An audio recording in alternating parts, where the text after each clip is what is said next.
Imagine I have a beautiful tree that's filled with oranges. And I ask myself, what is the orange made of? How do I answer that question? Well, I want to look deeply inside the orange, so I magnify it.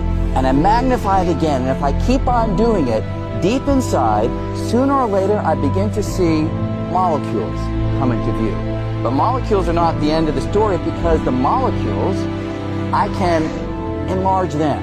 And if I make them big enough deep inside, I begin to see atoms. Atoms are not the end of the story too, because we have electrons zooming around the nucleus. Deep inside, mostly empty space in the atom, but deep inside, we see the nucleus.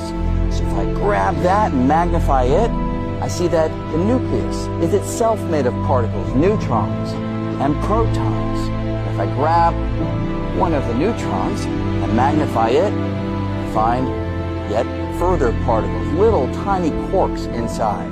Now that is where the conventional ideas stop. String theory comes along and suggests that inside these particles there is something else.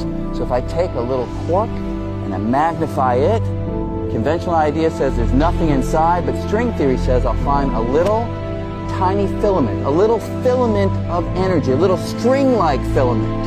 And just like the string on a violin, I pluck it and it vibrates, creates a little musical note that I can hear. The little strings in string theory, when they vibrate, they don't produce musical notes, they produce the particles themselves. So a quark is nothing but a string vibrating in one pattern. An electron is nothing but a string vibrating in a different pattern. A neutrino,